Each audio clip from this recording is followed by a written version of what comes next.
Senator Raffy.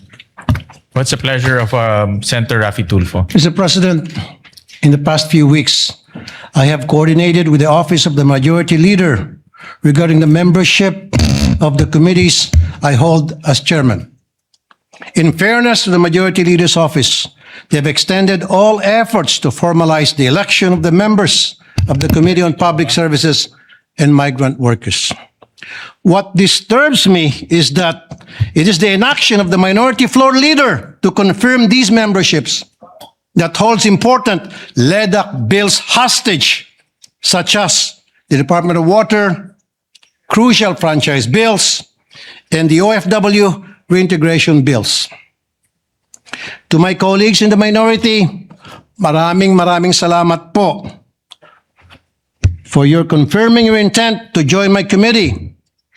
But to the minority leader, my good friend, Senator Peter Cayetano, it is time that we cooperate so that we may get back to legislating. If you have time to go on FB Live, maybe you have time to confirm or give the go signal to your minority members. Kasi Mr. President, pabalik-balik na po yung staff ko sa office ni Senator Peter Cayetano para kumuha raw ng go signal nang sa gayon yung kanyang mga members ay ma-elect na sa committee ko. And all of them were saying we're more than happy and willing to sign, pero ayaw ni Senator Cayetano, Cayetano. I don't know anong dahilan niya, bakit niya hino-hostage yung pagiging members ng kanyang mga kasamahan sa committee ko. Hino-hostage niya po yung mga LEDAC bills sa kanyang pagtanggi na bigyan ng go signal ang kanyang mga kasamahan sa minority para pumirma. Mr. President, sana makarating to kay Senator Peter Cayetano. Kanina sana kausapin ko po siya, kaso wala po siya dito ngayon. Therefore, I have no choice para dalhin to sa floor. Maraming salamat, Mr. President.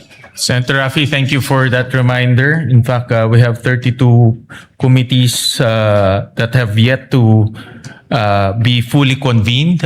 Kulang pa ho tayo ng mga members.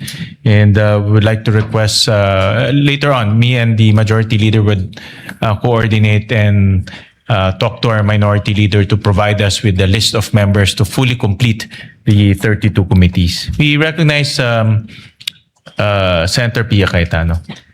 Thank you, Mr. Senate President. Actually, I don't really have to stand anymore because the Senate President already responded in the manner that I believe is becoming of the Senate.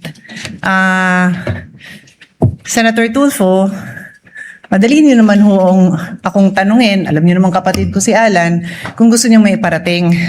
Huwag na ho kayo magdrama ng mga pa-hostage. Hindi ho tayo ganito dito. And I certainly hope, that you don't set a precedent kasi I don't know the Senate President to be that way. I don't know the Majority Floor Leader to be that way. He happens to be seated beside the former Senate President. The Minority Floor Leader doesn't happen to be here. I can talk to him. Pag in-ignore niya kayo and the next day, wala pa rin, then sige, sabihin niyo yung gusto niyo. Pero huwag naman sanang ganun. Wala ko akong naalalang ganun magsalita dito sa Senate for the 19 years that I've been a senator. Yun lang naman po. Thank you, Mr. Senate President. What's the pleasure of Senator Raffy Tulfo? Sandali, Mr. President, ubusin ko muna yung tawa ko. Never po ako nagdrama dito. Simula nung ako'y maging senador, never ever po ako nagdrama rito. Halugugin niyo po yung mga post sa social media. Never niyo ako nakita nagdrama o ginamit to para mag-grandstanding. Alam niyo po yan. Alam na lahat ng tao rito. Sino ang nagdadrama? Tumingin muna kayo sa salamin bago kayo magsalita. Salamat po. Pareho naman pong majority and minority gusto ng mag-focus sa trabaho. Yeah. At kanina ho, natapos na ho natin yung anti-hospital detention na napakaganda po yung debate at pag-amenda.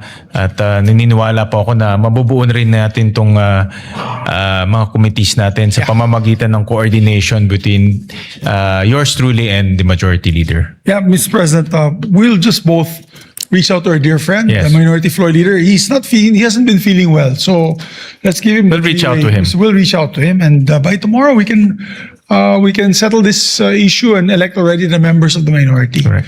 But at least I can guarantee and say that Senator Amy is on all those committees. As being deputy minority floor leader, she's in all those committees. At Yeah, we just have to masipag po elect yan the si other Senator members. Amy. Opo. So don't worry, Mr. President. We'll reach out to our dear minority floor leader, and I'm sure by tomorrow we can settle this all, and we'll start electing members to be able to sign the committee reports. Yeah, We because- guarantee all our members, both in the majority and the Yes, minority. because we cannot sign the committee reports without completing the committee memberships, as well as the BICAM and the ratification without completing the membership. So it's really important that we should complete that Yes. as soon as possible. Absolutely, Mr. President. And finally, Mr. President, before we adjourn, just two administrative matters. Mr. President, following are some of the measures relating to PAC Sayetano initiative pending referrals to the order of business. Under resolution number PSR number 547, introduced by Senator Amy Marcos, and PS resolution number 571, introduced by Senator Raffy Tulfo, with the consent of the body, I move that PS resolution number 547 and 571, together with PS resolution number 541, titled Resolution Directing the Senate Committee on Environment, and Natural Resources and Climate Change to conduct an inquiry in aid of legislation into the nationwide practice of illegal wastewater discharge and improper septic waste disposal, be included and taken up in the hearing of the Committee on the Environment and Natural Resources and Climate Change to be held this Friday, August 14, 2026. This is without prejudice to the referral to be made on all other measures in the proper time.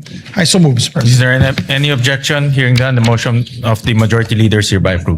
And in the like manner, Mr. President, in relation to PS Resolution number 588, titled Resolution Directing the Committee on Economic Affairs to conduct an inquiry in aid of legislation into the domestic steel industry, which is likewise pending the referral of order of business. With the consent of the body, I move that the measure be included and taken up in the hearing of the Committee on Economic Affairs to be held this Thursday, August 13, 2026. This is likewise without prejudice to the referral to be made at the proper time. I so move, Mr. Is President. there any objection? Hearing none, the motion is approved. Thank you, Mr. President. With that, I thank all my colleagues for their work today, and I move to proceed. I move, Mr. President, we adjourn until 3 o'clock in the afternoon, Wednesday, August 12, 2026. I so move. Mr. Is there any objection? Hearing none, the session is adjourned until 3 o'clock in the afternoon, Wednesday, August 12, 2026. Maraming salamat po.